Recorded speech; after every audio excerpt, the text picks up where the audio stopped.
En este espacio se habla de la propiedad privada, del Estado de Derecho, de la economía de libre mercado.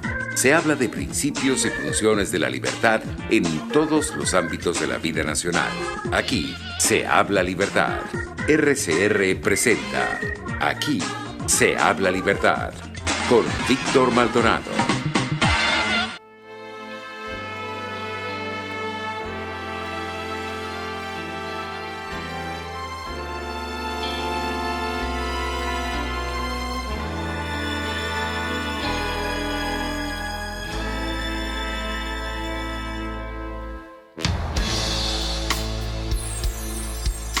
Espera, aún la nave del olvido no ha partido. No condenemos al naufragio lo vivido. Por nuestro ayer, por nuestro amor, yo te lo pido. Espera, aún me quedan en las manos primaveras para colmarte de caricias todas nuevas que morirían en mis manos si te fuera. Espera un poco, un poquito más para llevarte mi felicidad. Espera un poco, un poquito más. Me moriría si te vas. Espera un poco, un poquito.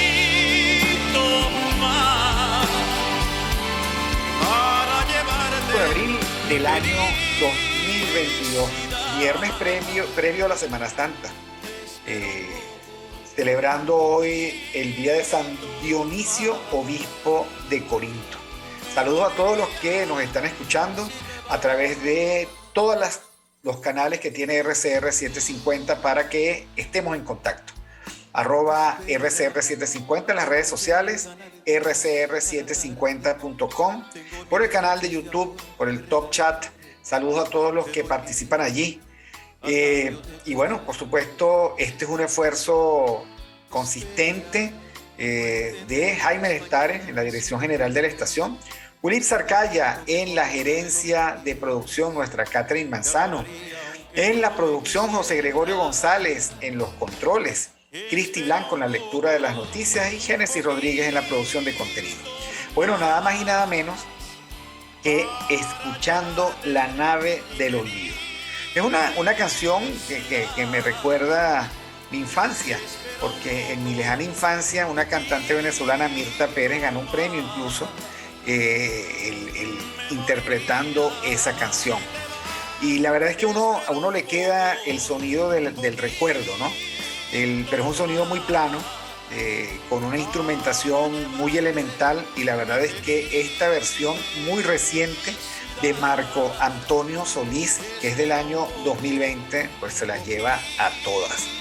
Y por supuesto está la gran versión de José José, está la versión de Cristian Castro, pero la de Marco Antonio Solís tiene esa fuerza que él imprime, bueno, con una voz portentosa.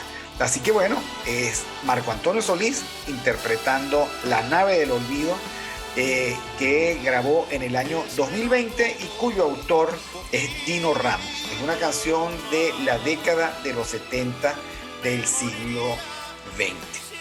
Bueno, estamos con el profesor Daniel Laud.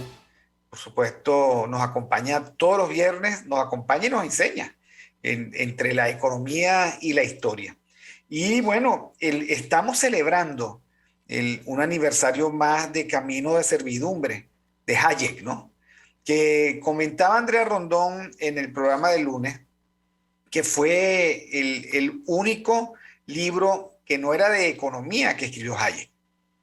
Y si no era de economía, ¿qué es? Porque a mí me parece que es un libro de economía.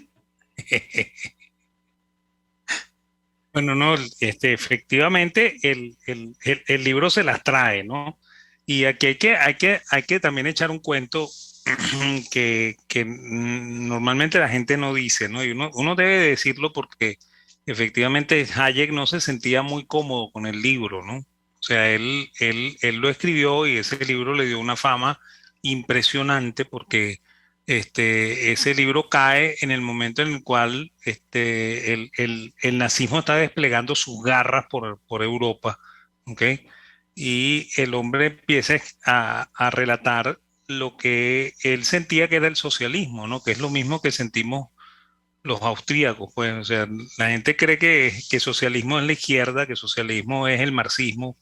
No, el socialismo para los austríacos es cualquier intento de cercenar la libertad económica, ¿no? Pues lo que los austríacos llamamos, decimos que es cercenar el proceso de mercado, o sea, impedir que de verdad se ejecuten las bondades del mercado tal y como deberían ocurrir en todas las economías, ¿no? Por Claro, y eso es que en el fondo, cuando eso ocurre, profesor, que se cercenan las libertades de mercado, se hace grande el Estado. Y allí comienzan los problemas. claro, Comienzan los graves problemas. y ese es el relato que hace Hayek, ¿no? Por eso es que en realidad sí es un libro de economía, ¿no? Es un libro que nos explica a dónde se puede desembocar yendo por ese camino de la servidumbre, que es el camino por el cual nosotros comenzamos a andar desde muy atrás, ¿no? O sea, aquí la gente elogia, por ejemplo, los gobiernos de Medina y de López, y hay que entender que tanto Medina como López también tuvieron su vertiente socialista, ¿ok? Y se dejaron influir por la escuela histórica alemana y ¿cómo se llama? Intervinieron en la economía y ellos se sentían orgullosos de eso, ¿no? Es más, cuando uno lee el libro de Uslar sobre economía que se llamaba Apuntes de Economía Venezolana, y ahí el hombre en el título mismo está diciendo que eso es historicismo, pues. O sea, el pensar que la economía venezolana es distinta al resto de las economías Y ya te pensar convierte. ¿sabe que de eso quería también conversar? Porque uno reflexiona y reflexiona sobre el país, ¿no?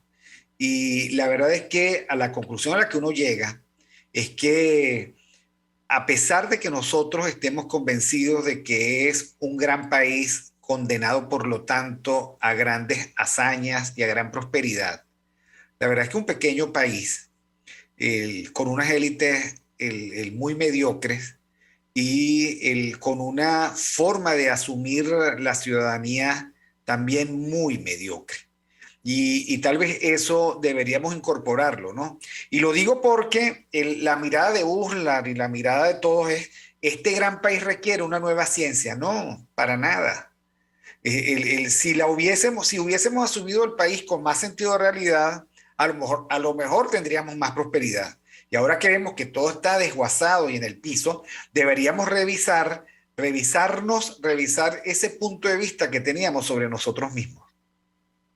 Sí, bueno, Nosotros pensamos, por ejemplo, que el hombre más rico, la persona, digamos, más ingeniosa, el emprendedor más inteligente era Lorenzo Mendoza, pero es que Lorenzo Mendoza en el contexto de América Latina no es una gran cosa, es un cervecero, como los hay en cada país. Y eso no demerita el caso de Lorenzo Mendoza, es que nosotros construimos una narrativa como si nosotros fuésemos galácticos, y no es verdad.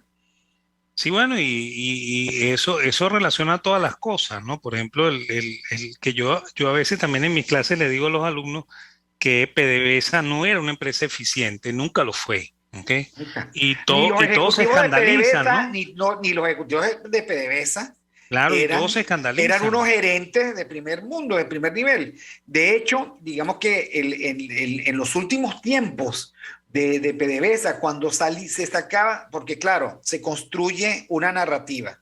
Si hay algún problema, aquí tenemos la reserva gerencial más importante de la galaxia, los gerentes de PDVSA que deben resolver el problema. Los mandamos al Seguro Social, no pudieron. No pudieron. Los colocamos aquí y allá y no pudieron. No era verdad.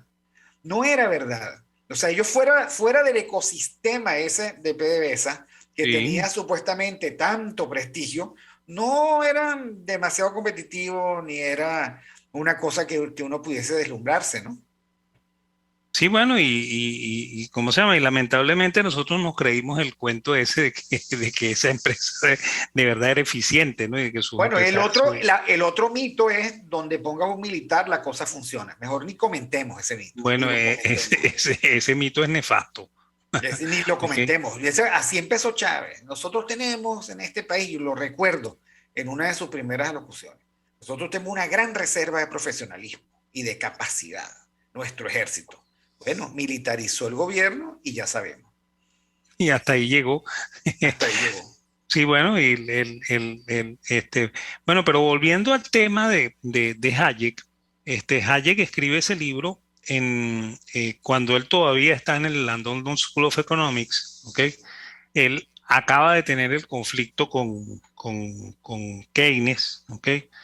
Y publica este libro que se convierte en un éxito de taquilla, ¿no? O sea, el libro Un se bestseller. vuelve un bestseller, ¿ok? Que fue impresionante, ¿no?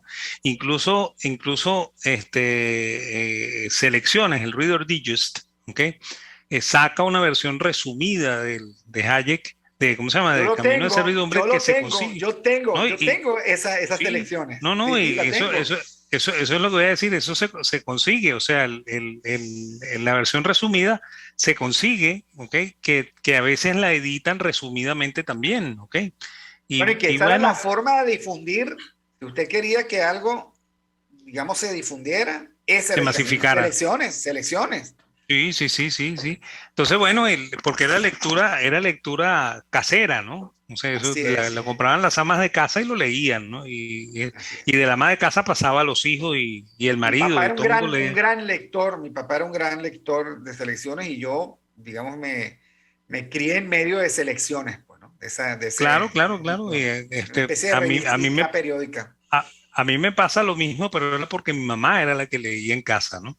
Entonces ella le compraba selecciones, lo leía y yo me lo pasaba, yo me terminaba leyendo también todos los artículos que salían allí, ¿ok?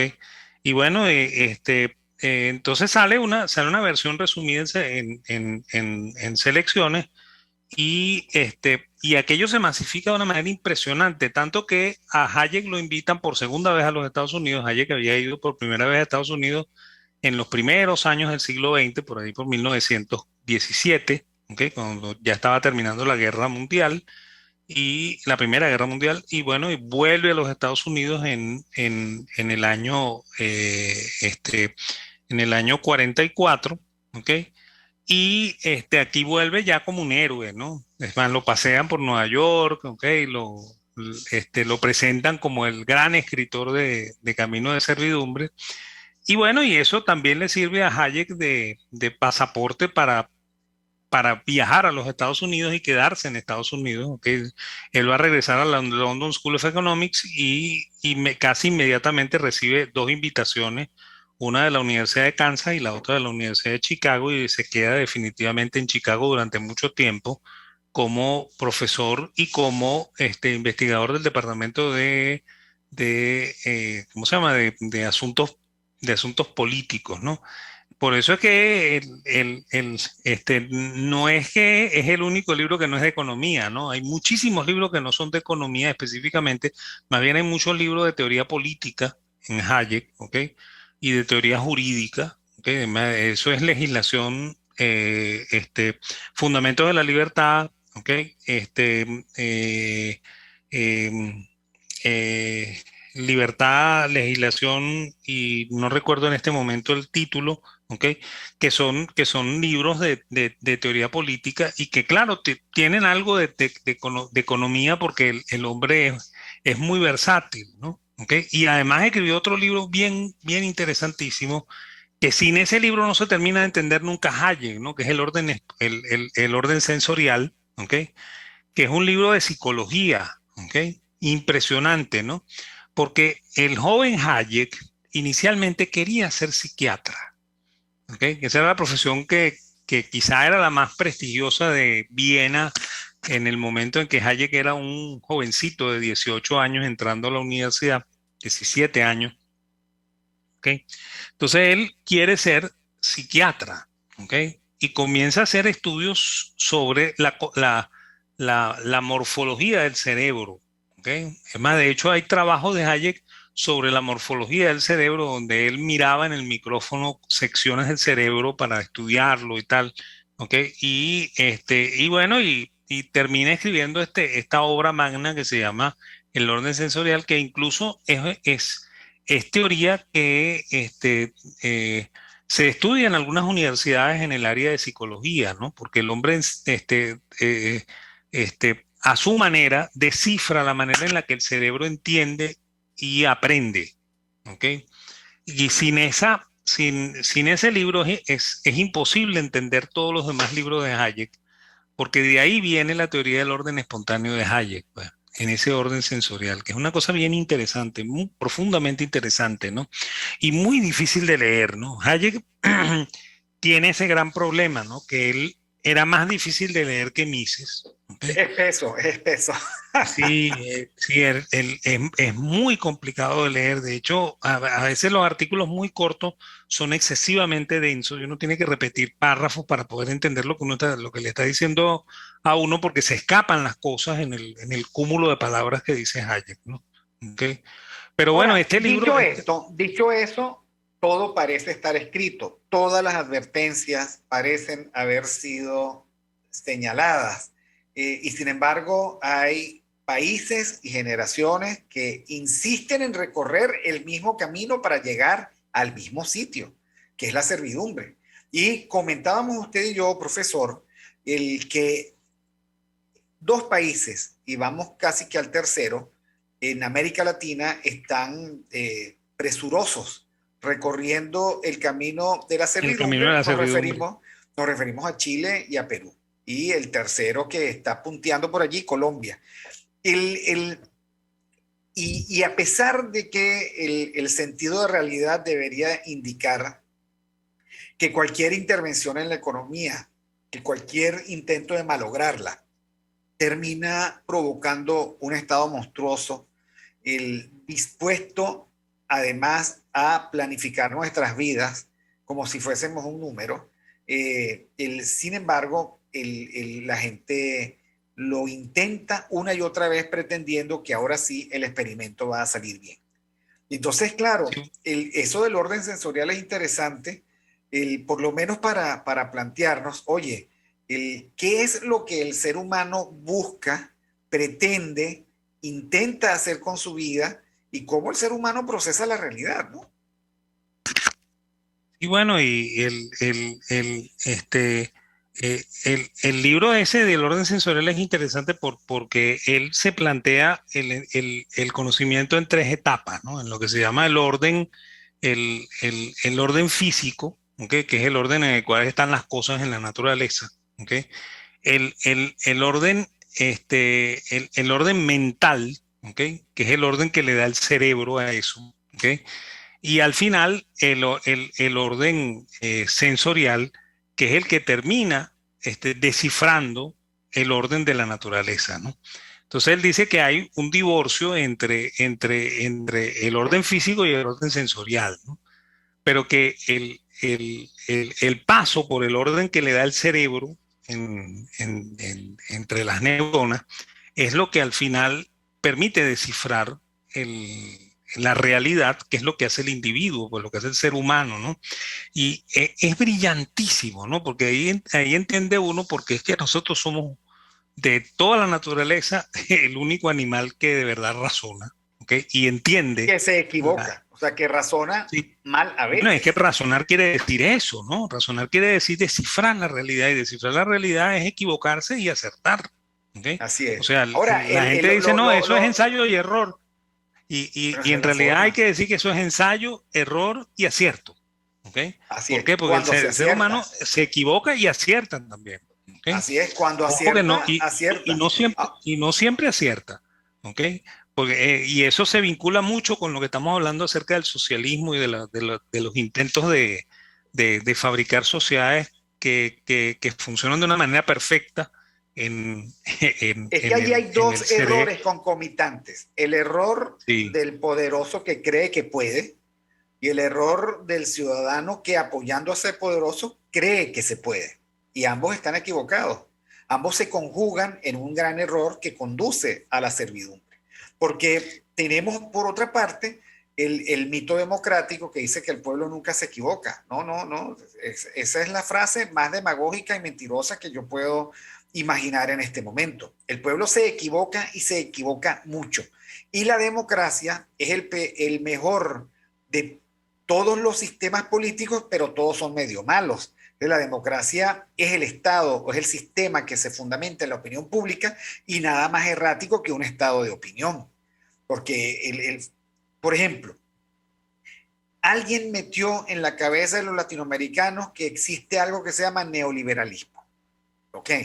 Que sin saber muy bien lo que es, lo que sí se sabe es que es enemigo de tu libertad y de tu prosperidad. Y que por lo tanto hay que respaldar a ciegas a todos aquellos que se convierten en los paladines contra ese neoliberalismo, con lo que le abres las puertas a un tirano que confisca las libertades, agrede al mercado, provoca ruina y por supuesto te hace recorrer o te involucra en una lógica de servidumbre en la que tú siempre terminas siendo el siervo y ese poderoso siempre termina siendo el privilegiado. Ahí hay algo que nosotros deberíamos resolver, pero no podemos resolver. Sí, bueno, esa creencia es la que permite que esto pase, porque todo el mundo dice, no, es que lo que se probó en aquella ocasión no funcionó porque ellos no hicieron las cosas como la deberían haber hecho. ¿Okay? Y eso es falso, siempre lo hacen igualito y siempre termina igual. O sea que la invitación que yo hago desde este micrófono es que los que nos escuchan lean Camino de Servidumbre, ¿no? Además no es un libro de economía, ¿ok? Es un libro muy fácil de leer. Yo hablé mal de Hayek hace un ratico diciendo que era complicado en la lectura. Claro, en la lectura de los textos muy académicos, ¿no? Pero en la lectura de este texto que es muy ligero, ¿ok? Es profundamente directo, ¿ok? Yo diría, y me atrevería a decirlo con pelos y señales, ¿ok? El libro es mucho más sencillo que el socialismo de Mises, ¿ok? Es bastante sencillo. Uno se involucra con el socialismo de Mises. Sí.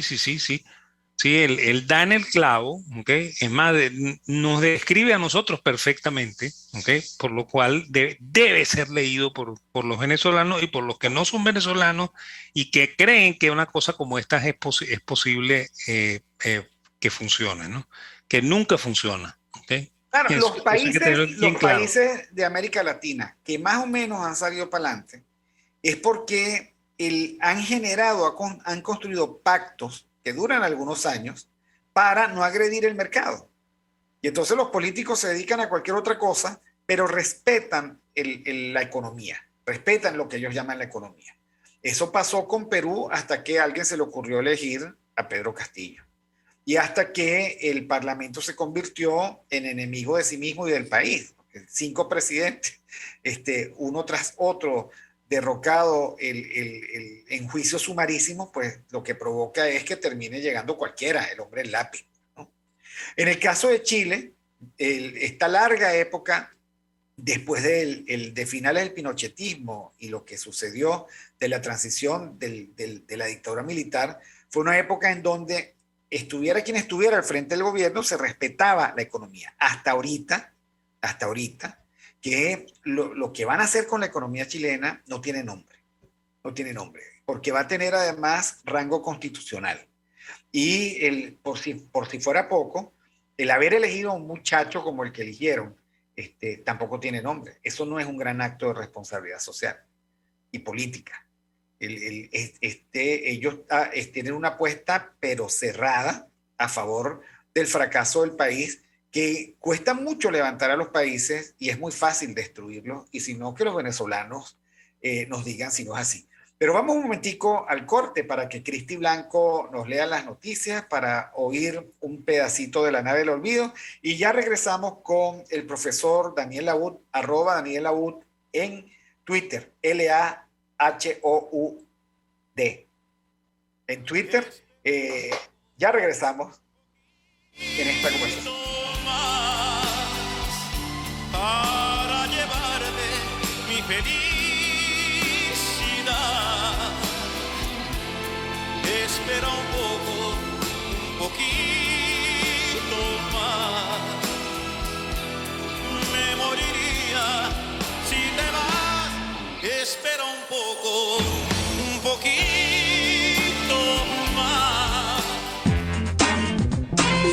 Aquí se debaten temas de interés nacional e internacional. Aquí se habla libertad con Víctor Maldonado. Solo por rcr.tv, la radio que se ve. Sintonícenos a través de Periscope, @RCR750, la radio que se ve. El que sabe de sabor sabe de saber que Del Corso es la clásica pastelería italiana de Caracas. Qué ricos sus dulces típicos tradicionales, como los auténticos cannoli, la sfogliatella o la cola de langosta, no tienen comparación. La pasta seca de almendras y chocolate o su gran variedad de tortas, cumpleaños, bodas, bautizos o comuniones, reuniones familiares o eventos corporativos. Teléfono 0212-941-1971. Pastelería Del Corso, la pastelería italiana por tradición y excelencia. Informe RCR presenta titulares. Grupo paramilitar ELN señalado como posible responsable del secuestro y asesinato de Andreina Galoé Pavón, de 30 años, en Ureña, estado Táchira. Fiscal de la Corte Penal Internacional, Karim Khan, declaró que su investigación por crímenes de lesa humanidad en Venezuela será de forma independiente e imparcial y consideró positivo que Maduro diga estar abierto a cooperar. Comisión mixta de la Fuerza Armada Nacional Bolivariana detectaron y desactivaron una pista clandestina ubicada en el municipio Machiques de Perijá, utilizada por grupos irregulares para el tráfico de drogas. Y en internacionales, en Ucrania, al menos 35 muertos y numerosos heridos resultaron de un nuevo ataque deliberado contra una estación de tren en la ciudad de Kramatorsk. Primer ministro de Japón, Fumio Kishida, anuncia la expulsión de 8 diplomáticos rusos en respuesta a los crímenes de guerra cometidos en la invasión de Rusia a Ucrania, al tiempo que aplicarán sanciones económicas adicionales. Y en los deportes, el venezolano Eduardo Rodríguez tendrá hoy viernes su primera participación de Opening Day como lanzador de su equipo, los Tigres de Detroit, quienes se enfrentarán a los Medias Blancas de Chicago. Hasta aquí los titulares de esta hora. Les informó Cristi Blanco. Sigan atentos a la programación de su RCR.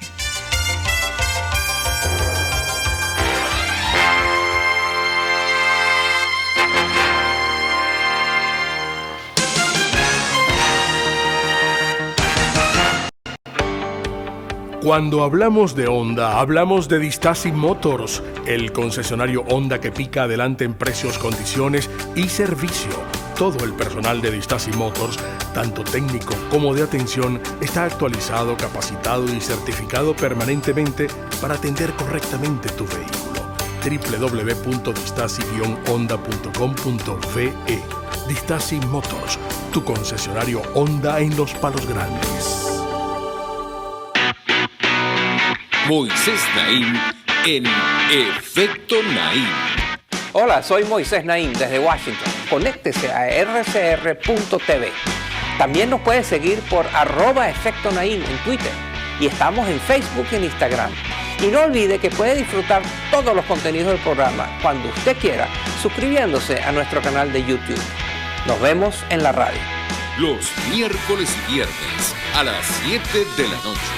Solo por RCR 750 AM. RCR 750 AM. Porque lo bueno une. Ideas para alcanzar un país con libertad económica, democracia política y seguridad jurídica. Aquí se habla libertad con Víctor Maldonado. Solo por rcr.tv, la radio que se ve.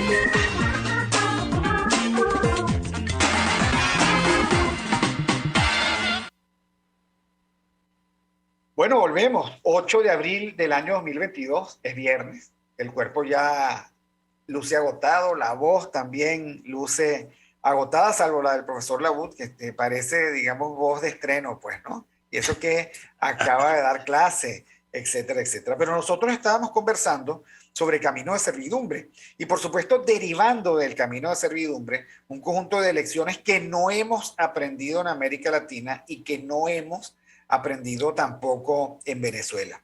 Los mismos venezolanos que hoy, por supuesto, viven tanta desdicha, hace unos poquísimos años, empresarios y trabajadores de Caracas y del interior aplaudían cada vez que el régimen exhibía un exceso populista.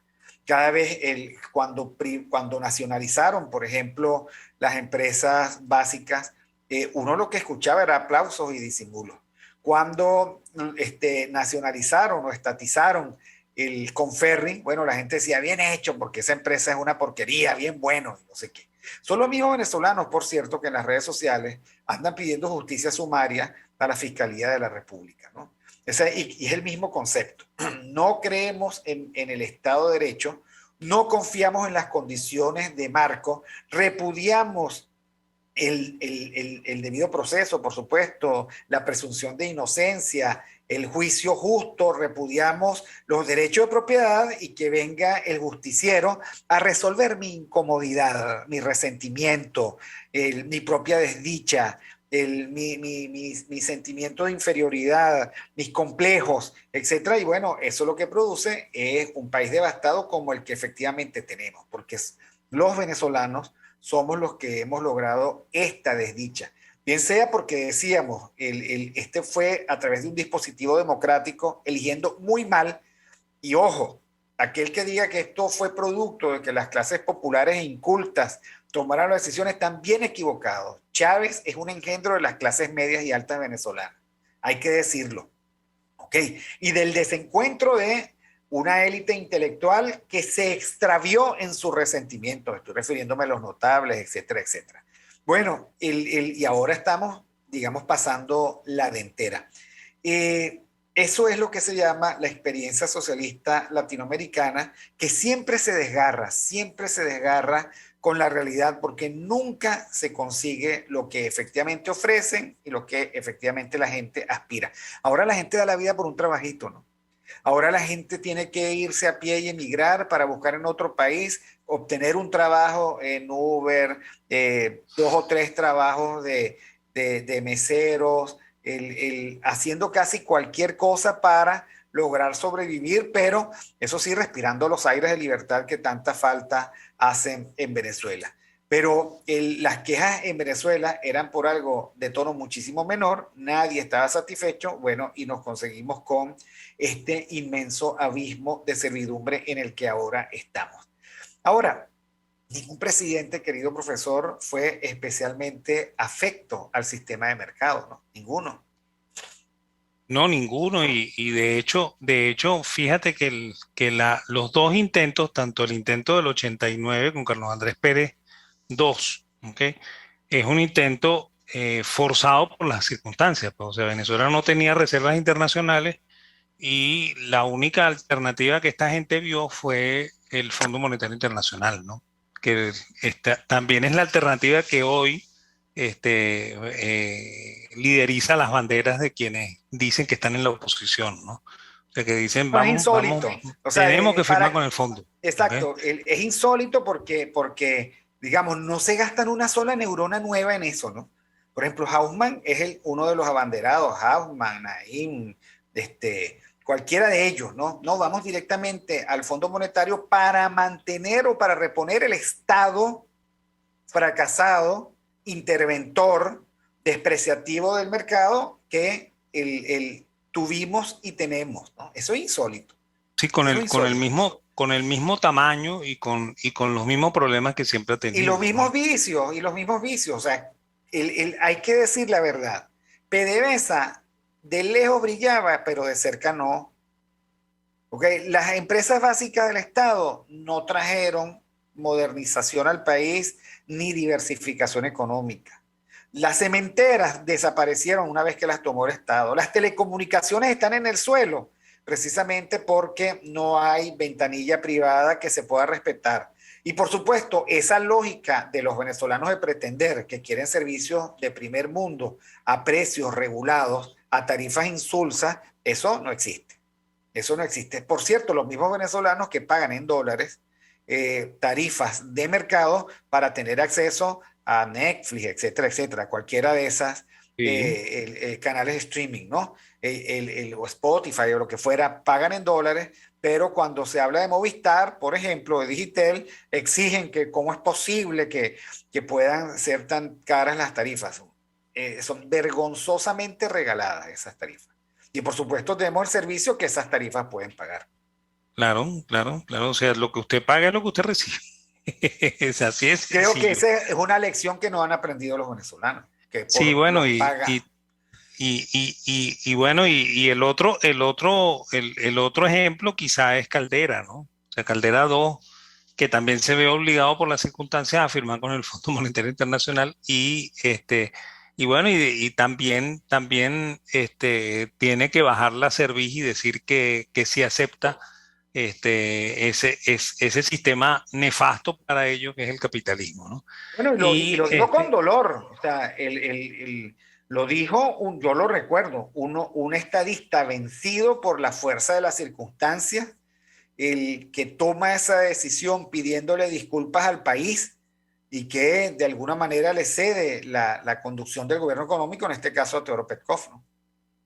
sí, bueno, y ahí hay que acentuar también una cosa, ¿no? Que efectivamente el Fondo Monetario Internacional, aunque en alguna de sus políticas es pro mercado y es pro sistema capitalista, en otras no lo es, ¿ok? Y entonces ahí hay que decir que, por ejemplo, Venezuela todavía, ¿ok?, ostenta un IVA excesivamente alto. O sea, nosotros pagamos 16% de IVA, ¿ok?, que es 4 o 5 veces lo que se paga en un país desarrollado, ¿ok? Bueno, y aquí hay que pensar, si usted paga un IVA que es 4 o 6 veces más grande que el IVA que se paga en Estados Unidos o en Europa, ¿ok?, y usted tiene unos servicios que son de un país africano, entonces esto no está bien, pues, ¿ok? O sea, no. Bueno, no solo eso, sino que al gobierno el IVA no le alcanza, porque acaba de incorporar otro Claro, le impuesto, puso ¿no? el IGTF, ¿ok? Exacto, o sea, Y además bueno, porque acumulativo, ¿no? son voraces. No, y Son además voraces. además es acumulativo, Víctor. O sea, no, tú sabes que la gente dice, no, es 19 porque es 16 más 3. No, mentira, es 19,2, ¿ok? Porque es 19, o sea, es 16 y después le suman 3 más, ¿ok? Y cuando uno hace eso en términos de porcentaje, la cosa se potencia, ¿ok? Pues el porcentaje tiene la desdicha de que se potencia, no se suma, sino que se multiplica, ¿no? Entonces, en realidad es 16,2, ¿no? O sea, y eso es casi 20%, ¿no? O Casi sea, 20%. Pero es- aquí esto no lo discute nadie, porque la oposición ha perdido también sentido de la realidad de la oportunidad. Eso no lo discute nadie. no, pero, El- pero el- Uno ahí ve, te tengo que decir, ajá, ahí yo te tengo que decir, Víctor, que si la oposición estuviera en el mismo lugar, haría lo mismo, ¿ok? Por eso es que no lo critica, ¿ok? claro, porque es Porque que, no a hay ver, ideas nuevas con respecto a eso, pues. O no solo sea, no hay ideas ahí lo que nuevas, hay que sino hacer es que bajar los impuestos, ¿ok? O sea, si todo el nosotros queremos... mundo quiere Sí, mantener el tamaño del Estado inviable. sí, Yo creo que usted lo dijo el otro día con muchísima autoridad. Nosotros los venezolanos no podemos mantener el tamaño del Estado que tenemos. Punto. Y sí, además porque es que es demasiado un Estado grande. es demasiado grande. Entonces, nosotros tenemos que redimensionar el Estado y eso comienza por tomar la decisión de cortar las velas y por lo tanto bajar los impuestos. ¿Ok? Y Claro, tú redefinir. tienes que reducir el gasto público y reducir los impuestos. O sea, no es aumentar el gasto público, es reducir el gasto público y reducir los impuestos. Y ojo con esto, que el gasto público no es expansivo de la economía, eso es falso. ¿Ok? El gasto público contribuye a aumentar el consumo en ciertos sectores y más nada. ¿Ok? Pero eso no Bueno, es pero es que expansivo de la economía. ¿Ok? Lo que dijo Keynes en su momento del efecto multiplicador, eso es falso. ¿Ok? Y yo a veces le muestro a los alumnos un gráfico en el cual les muestro el tamaño del gasto público con respecto al PIB y cuánto genera eso de crecimiento, ¿no? O sea, tú tienes que gastar 20% del PIB para que el país crezca 1%. O sea, que el efecto no es multiplicador, el efecto es divisor, ¿ok? Entonces, bueno, eso está mal orientado, pues, ¿ok? Porque sencillamente es un gasto estrafalario, ¿ok? Gasto en cosas que no se deben gastar. ¿Okay? Porque ¿en qué debe gastar un gobierno? El gobierno debe gastar en que haya seguridad en las calles, ¿okay? y no El que, tenemos. el que probablemente haya un servicio de salud público en el cual uno llega y lo atiendan, ¿ok? Yo creo que sí, No, yo creo que a pesar, digamos, de la resistencia liberal a asumirlo, yo creo que sí, yo creo que digamos, la plataforma mínima para que la gente no se muera de mengua, un hospital público que te permita que te atiendan, claro, ¿no? yo no estoy diciendo que no, estoy diciendo que deberías tener un hospital público en el cual probablemente te atiendan, ¿no? Y no es que tú llegas al hospital público y el médico ahí te diga, bueno, sí, yo le puedo curar a su primo o a su papá, pero eso sí, usted me tiene que traer aquí gasas, me tiene que traer la sutura, me tiene que traer además el Sí, bisturí, porque yo no tengo bisturí tampoco. hospitales Canaima. Ok, sí, sí, o sea, Cada quien así como lo traiga, dices tú, cada quien trae lo suyo. Ok. trae lo tuyo, exactamente. No, bueno, pero eso forma parte de una gran sinvergüenzura, ¿no? Porque el recaudando como recaudan y siendo los dueños de todos los recursos explotables del país, ellos no son capaces de prestar un solo servicio de calidad. Ninguno. Claro, claro, no, y eso es definitivo, pues, o sea, el gobierno tiene que tener, o sea, nuestro gobierno debería defender la propiedad privada nuestra, ¿ok? Defendernos a nosotros como individuos, que nosotros no nos hagan nada en la calle, ¿ok? Que no venga el primer loco y nos meta un tiro y hasta ahí llegamos, ¿ok? Y que si eso ocurriese, ¿ok? Que alguien nos malograra, bueno, que también nos curen, pues. O sea, que nos resuelvan ese problema, ¿no? ¿Ok? Lo de la educación, yo no estoy muy seguro, ahí sí no estoy muy seguro, ¿no? ¿Ok? Yo creo que las personas que pueden pagar su educación tienen que pagarla, incluso en el sector público, ¿ok? Creo que las personas que no la pueden pagar y tienen habilidades, hay que ayudarlos y pagarles la educación, eso sí lo creo, ¿ok? Es más, Friedman es un ejemplo de eso. Friedman jamás se hubiese graduado de nada en su vida si no existieran las becas, ¿ok? Porque Yo era lo que hijo, creo, yo lo que creo es que hay que quitar el mito de que la educación es gratuita y además es gratuita desde el preescolar hasta el posgrado. Eso no puede ser, bueno, hasta la universidad. Pero yo sí creo que el Estado debería tener alguna responsabilidad en garantizar y fomentar la escolaridad de todos los niños, por lo menos 10 años. sí, claro que Y sí, de claro allí, que sí. porque 10 años son el tiempo mínimo indispensable para que una persona se convierta en un ciudadano que sea capaz de tomar buenas decisiones. Porque cuando no tenemos la mínima escolaridad, entonces tenemos unos rangos de ignorancia que finalmente conspiran contra el propio sistema político. Ahora, yo sí creo que efectivamente a la universidad solo podría entrar de manera gratuita aquel que efectivamente tiene los méritos Tiene las para eso. habilidades, Yo siempre claro. recuerdo, yo estudié en la Universidad Central. Por supuesto, yo venía de un hogar muy sencillo y a mí siempre me impresionó en la universidad que conmigo estudiaran en la misma condición de absoluta gratuidad gente que vivía en los mejores lugares de Caracas, que venían de los mejores colegios de la capital, que tenían los mejores vehículos. Entonces yo decía, esto no tiene sentido. Y a mí me parecía que por lo menos debían pagar indexado al precio del último mes que pagaron en el colegio. En el liceo. O en el liceo, Claro. exacto. Sí. Y entonces, bueno, Bueno, ese es tu aporte, pero no, nada, o sea, entramos en una especie de gran licuadora de recursos que es insostenible, insostenible. Y de sí, hecho, bueno, llegamos al llegadero, ¿no? sí, bueno, y fíjate tú, ahora que tú hablas de la central, yo doy clases en la central también, ¿no? Lo sorprendente es que algunos alumnos, no todos, ¿ok? Tienen carros que, bueno, que le roncan los motores, pues, o sea, el profesor no tiene cómo comprarse el carro que tiene el alumno, ¿ok? Pero también, junto con ello, hay chicos de las clases populares, ¿ok? Es más, a veces los chicos de las clases populares son mucho mejores estudiantes que los chamos que tienen bastantes recursos, ¿ok? Lo cual te habla a ti de que hay una voluntad de mejora impresionante, ¿no? Entonces esos chicos que tienen bastante capacidad y que sacan excelentes notas, ¿ok? Y que no tienen dinero con el cual pagar la universidad, a eso sí hay que pagar en la universidad, ¿ok? Pero Estoy de la acuerdo. gente, la gente que puede pagarla tiene que pagar la universidad. Eso No, es que tú no puedes, eso requiere, exacto, y es tan sencillo como este. ¿De dónde viene usted? Bueno, yo vengo de un colegio privado, ok, paga, punto. Ya no hay nada que discutir, siempre pagó, claro, siga o pagando. sea, si su padre pagó el colegio privado, usted tiene como pagar la universidad. Es Así más, es. fíjate en algo, ¿no? Y aquí te comento algo de alguien que yo conozco, no voy a decir el nombre, por supuesto, ¿ok? Conozco un antiguo profesor de la Universidad Católica que se fue a vivir a los Estados Unidos, ¿no? Y se llevó a sus hijos, ¿no? Con él, con toda la familia, pues.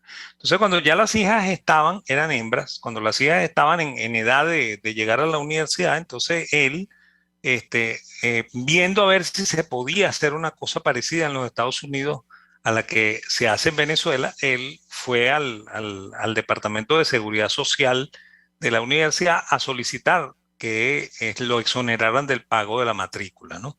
Y entonces lo que hizo el tipo de seguridad social es, bueno, deme su número de seguro social. El hombre lo metió en la computadora y encontró la declaración de impuestos del profesor en cuestión, ¿no?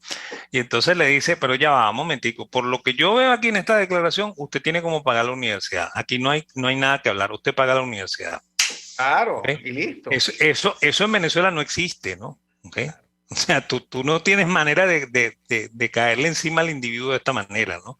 Pero allá existe, ¿no? ¿Ok? Y eso te dice a ti que efectivamente hay los mecanismos para que un individuo que tiene las capacidades, pero no tiene los recursos, pueda acceder a la educación superior. ¿Ok? ¿Qué es lo que le pasó a Friedman? Pues Friedman, como comento, Friedman hizo dos carreras. Friedman estudió ciencias actuariales y ciencias económicas. Y hizo los dos doctorados, ¿no? Y todo eso lo hizo con becas, ¿ok? Porque era un alumno de excelentes notas. Fue de excelentes notas en el bachillerato y pasó a la universidad y en la universidad consiguió la manera de que le pagaran la universidad y el hombre estudió a más no poder hasta convertirse en lo que se convirtió, pues. Claro. No, y yo creo que a ver, la circunstancia y la justificación en la que se estudia, yo creo que es un motivador.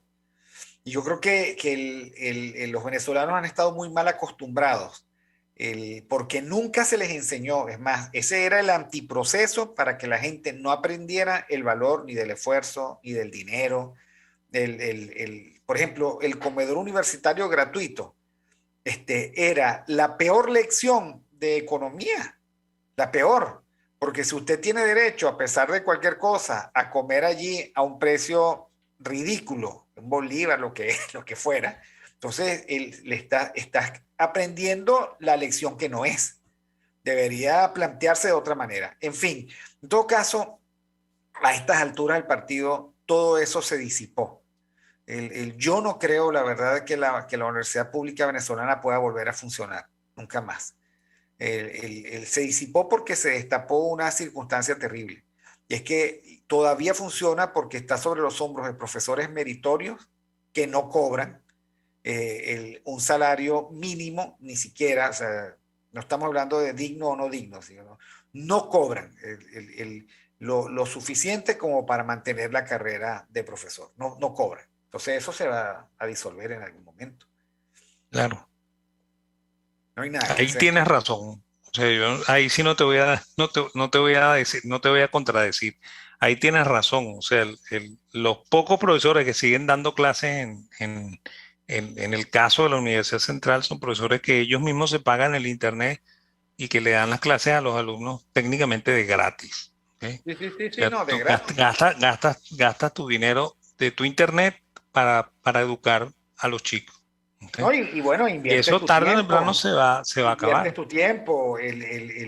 dedicas parte de tu día, de tu capacidad productiva para eso, porque hay que decirlo, ¿no? Dar clases es un trabajo que agota, porque dar clases es el exponer en 1 o 2 horas el esfuerzo de la preparación de la clase. Bueno, algunos dirán, bueno, yo preparé la última clase, la preparé hace 10 años, porque puede ser, porque al final, digamos, de eso se trata, ¿no? Yo recuerdo que le decía al profesor Antonio Coa, profesor, pero usted, ¿cómo dice 2 horas de clase de memoria?